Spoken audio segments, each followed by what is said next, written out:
नमस्कार दोस्तों।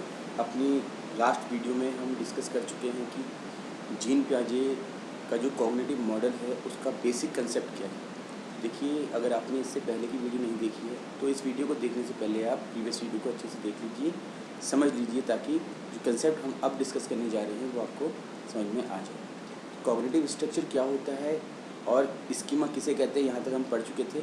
आज की वीडियो हम स्टार्ट करेंगे व्हाट इज़ स्कीमा से। देखिए, स्कीमा क्या होता है, आप यहाँ पर एक पिक्चर देख रहे होंगे कि एक मानव मस्तिष्क है जिसके सर पर काफ़ी 3-4 फाइलें रखी हुई हैं।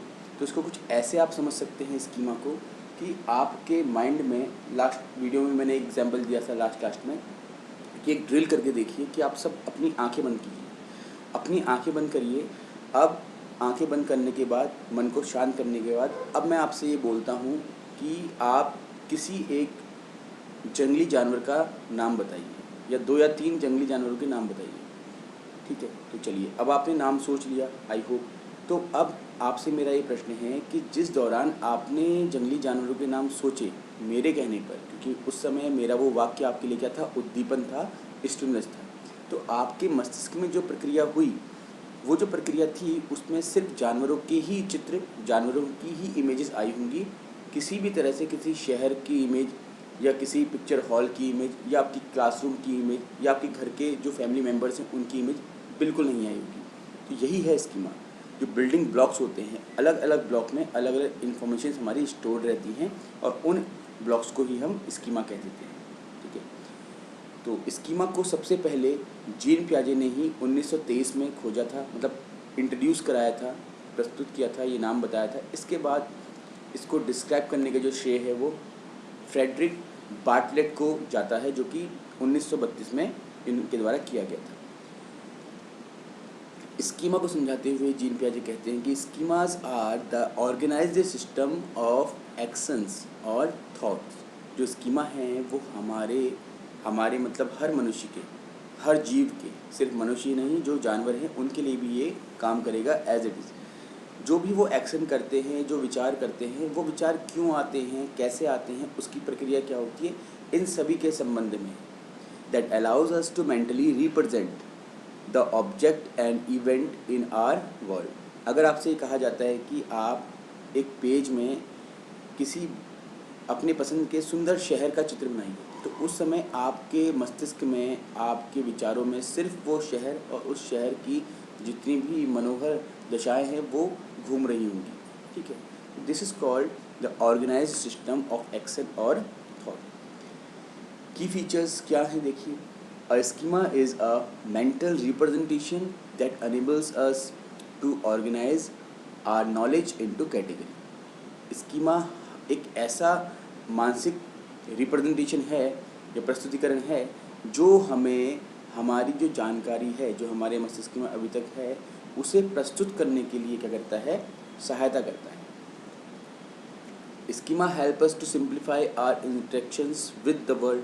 जब हम अपने वातावरण के साथ अंतःक्रिया करते हैं तो वातावरण की कई नई चीज़ें होती हैं जो हमने पहले नहीं देखी होती हैं, उनको समझने में हमें सहायता करता है। जैसे कि अगर आपने अपने घर पर या घर के आसपास कोई जानवर देखा है, जैसे डॉग है, कैट है, तो आप जब कहीं दूर किसी और क्षेत्र में जाते हैं तो अलग कलर के, अलग ब्रीड के आप जब डॉग को देखते हैं, आप ये तो समझ जाते हैं कि ये डॉग है, बट इसकी ब्रीड क्या है, डिफरेंट है।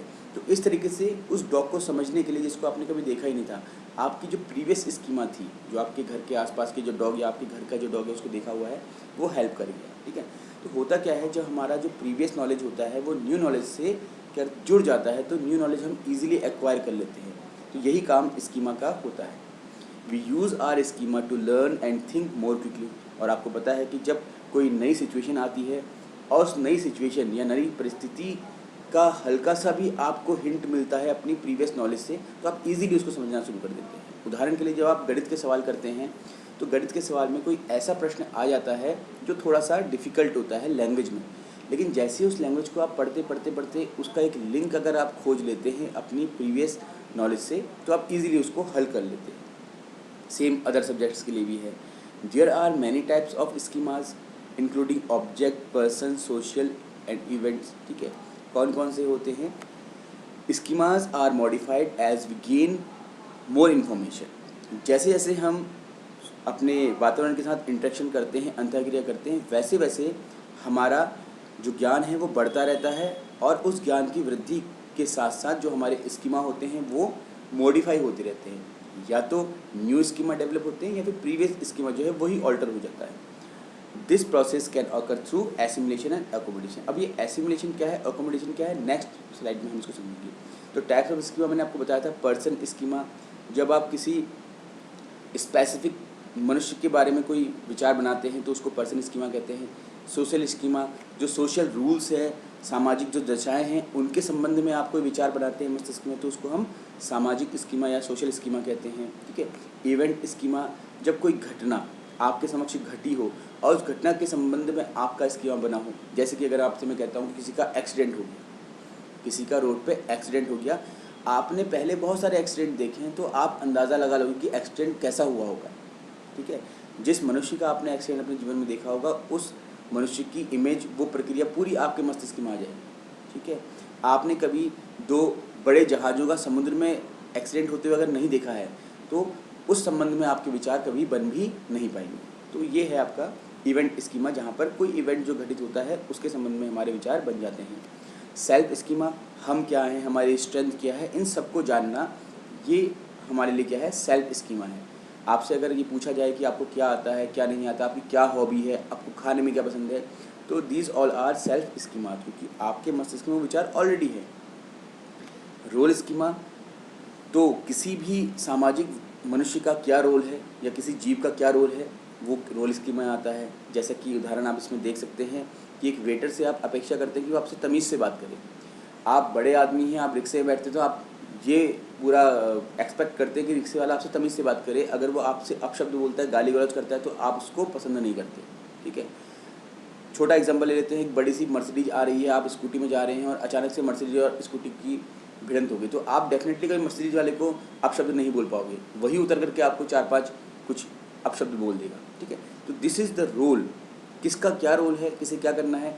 कोई एम्प्लॉय अपने एम्प्लॉयर से बहस नहीं कर सकता, कोई एम्प्लॉय अपने एम्प्लॉयर को डांट नहीं सकता, लेकिन एम्प्लॉयर जितनी बार चाहे उतनी बार एम्प्लॉय को डांट सकता है, उससे बहस कर सकता है। दिस इज़ द रोल, किसको क्या भूमिका मिली है, उसने समाज में क्या भूमिका निभानी है, यह है रोल स्कीमा। अब आते हैं हम कॉग्निटिव फंक्शनिंग पर। ठीक है।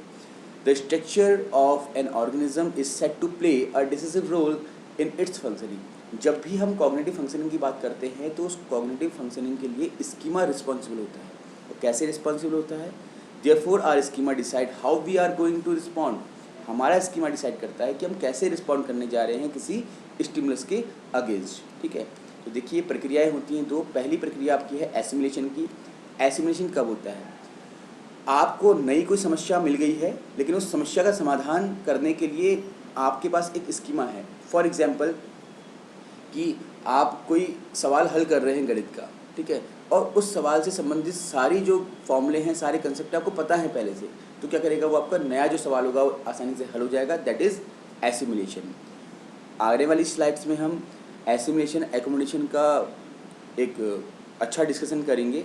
आज की इस वीडियो का ये लास्ट टाइम है, तो इसमें बस मैं आपको इंट्रोड्यूस करा रहा हूँ what is assimilation and what is accommodation. तो अगर किसी भी तरह से आपका जो स्कीमा है, प्री एग्जिस्टिंग स्कीमा है, वो आपके न्यू इन्फॉर्मेशन को गेन करने में हेल्प नहीं कर रहा है, तो that time the process is called accommodation. The process of applying the schema we already possess to understand something. हमारे मस्तिष्क में जो स्कीमा बना हुआ है उसकी सहायता से अगर हम कुछ नया ज्ञान प्राप्त कर पा रहे हैं आसानी से, तो वो एसिमुलेशन है। यहाँ पर हमको किसी भी दूसरे मनुष्य की या किसी भी दूसरे हेल्पर की आवश्यकता नहीं पड़ती, हम खुद से ज्ञान प्राप्त कर लेते हैं। Accommodation, the process of changing an existing schema or creating new one because new information does not fit in schema one already has। तो जब किसी मनुष्य के पास या उसके मस्तिष्क में कोई विचार है, कोई पुराना स्कीमा है, उसके आधार पर कोई नई इन्फॉर्मेशन उसको प्राप्त नहीं हो पा रही है, तो कहीं ना कहीं उसको अपना जो स्कीमा है या तो मॉडिफाई करना पड़ेगा या जो न्यू इन्फॉर्मेशन है उसको नए बिल्डिंग ब्लॉक में होल्ड करना पड़ेगा। ठीक है। आने वाली स्लाइड में हम एसिमुलेशन, एकोमोडेशन और उसके आगे की जानकारी प्राप्त करेंगे। ठीक है, धन्यवाद।